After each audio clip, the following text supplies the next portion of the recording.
우리 하나님 말씀 사도행전 1장 8절에 있는 말씀을 다 함께 보겠습니다. 사도행전 1장 8절입니다.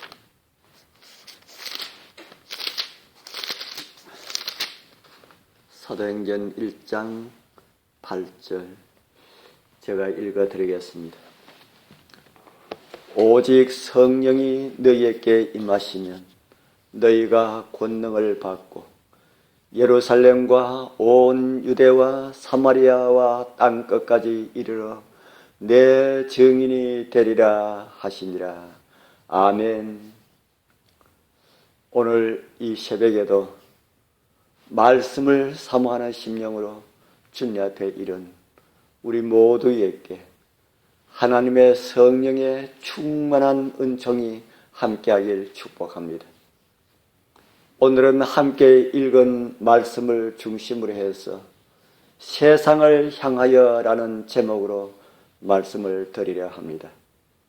우리는 어제 새벽에도 오늘 읽은 말씀을 읽었습니다. 주님의 말씀 땅 끝까지 이르러 내 증인이 되리라는 말씀은 정말 중요한 말씀입니다.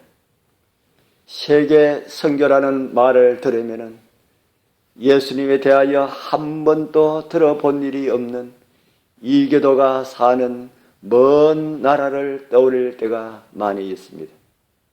그러나 그리스도께서 세우신 프로그램은 그와 정반대입니다.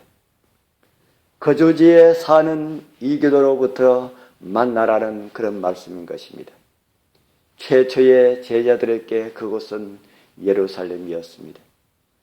예수님은 수년간 유대인들의 대도시 예루살렘에서 복음의 씨를 뿌렸습니다. 예수님은 거기서 정죄받고 십자가에 못 박히셨습니다.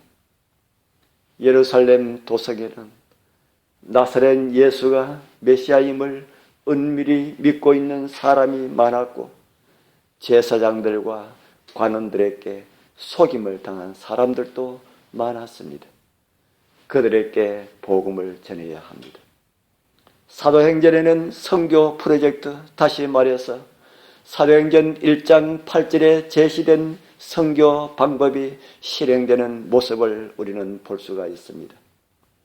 제자들은 예수님의 조언에 따라서 제일 먼저 예루살렘에서 전도를 했습니다. 결실은 아주 빨리 나타났습니다. 이미 예수님을 알고 있지만은 그분을 따르기로 결심하지 못한 수많은 사람이 기회만 기다리고 있었기 때문입니다. 추수할 곡식이 무르익었고 사도행전 2장 41절에 의하면은 오순절에 유대인 약 3,000명이 침례를 받았다고 기록하고 있습니다. 그날 이후 날마다 더 많은 결심자가 나왔다고 사도행전 2장 47절에서 말하고 있고요. 심지어는 허다한 제사장의 무리도 이 믿음의 도에 복종했다고 사도행전 6장 7절에 기록하고 있습니다. 오순절 이후 기독교 선교의 첫걸음이 예루살렘에서 시작되었고 사도행전 7장에 나오는 스데반의 순교는 신자들을 유대와 사마리아 모든 지방으로 흩어지게 하는 결과가 되었다고 사도행전 8장 1절은 기록을 하고 있습니다. 이로 인하여서 기독교의 선교는 마치 돌멩이 하나를 잔잔한 호수에 파문이 일듯이 사방으로 확산되었습니다. 사도행전 8장에 보면은 빌립은 사마리아인에게 전도를 했습니다. 사도행전 10장에서는 베드로가 이방인에게 마지못해서 기별을 전하는 그런 모습을 보게 됩니다. 그리고 비유대인 고넬료의 계종으로 나머지 세계를 향한 복음의 전파의 길이 활짝 열렸습니다. 사도행전 13장에서 28장에서 사도 바울이 선교 활동을 통해서 복음이 온 세계에 전파되는 것을 상세하게 우리에게 보여주고 있습니다. 물론 바울의 선교 활동은 땅끝까지 복음을 전하는 사도적 선교 사업의 일부일 뿐입니다. 이미 우리가 알고 있듯이 도마는 페르시아에서 복음을 전했고 그는 아마 인도까지 간 것 같습니다. 다른 사도들은 아프리카와 기타 지역에서 그리스도를 전하였습니다. 확장 인류에 있는 기독교 선교는 부활하신 그리스도의 기별을 온 세상이 들을 때까지 계속될 것입니다. 그리고 그때서야 끝이 올 것이라고 마태복음 24장 14절은 말하고 있습니다. 우리에게까지 복음이 전해진 것은 결코 우연이 아닙니다. 주님께서 승천하시기 직전에 말씀하신 그 말씀에 따라 그렇게 된 것입니다. 이제 그러한 바톤이 우리에게 넘어왔습니다. 우리도 복음을 전하기 위하여서 먼 곳으로 갈 필요가 없습니다. 물론 환경이 주어지고 그러한 여력이 된다면 먼 곳으로 가서 복음을 전하는 것도 좋을 것입니다.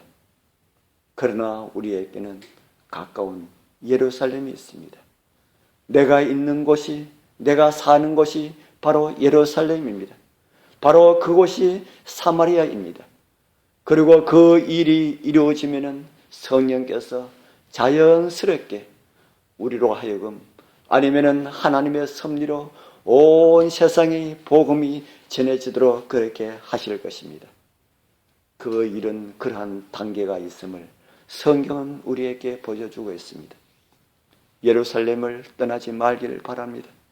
이 교회에서, 내가 있는 곳에서, 내가 있는 가정에서, 내가 있는 사회에서, 내가 있는 마을에서 준비하면서 성령을 구하게 되길 바랍니다.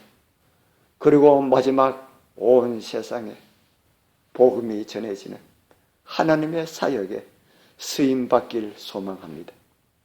그리고 주님의 재림을 촉진할 수 있는 은혜가 우리 모두와 함께하길 바랍니다. 하나님의 선교 프로젝트는 거대합니다. 그러나 내가 주저하면 아무것도 안 됩니다. 일어서야 합니다. 그리고 나팔 같은 소리로 전해야 합니다. 오늘날처럼 통신수단이 발달된 시대, 다 복음을 전파를 위한 하나님의 프로젝트 속에 들어가 있는 부분입니다. 천사가 날아가면서 복음을 전한다 하여도 오늘날과 같이 이렇게 신속하게 전할 수가 있겠습니까? 이러한 시기 쓰임받는 주님의 도구들이 되어서 예루살렘에서 있었던 그 오순절의 전도 폭발이 우리가 있는 이곳에서 일어나게 되길 소망합니다. 우리가 주님의 손에 잡히면 그렇게 될 수가 있습니다. 주님의 쓰시는 도구가 되면 그렇게 할 수가 있습니다. 우리 사랑하는 가정에서, 교회에서 주님의 쓰시는 그런 도구들이 되길 소망합니다. 우리 다 그렇게 되길, 마지막을 하나님의 능력으로 장식하는 그런 주님의 쓰임받는 주역들로 서게 되길 축복합니다.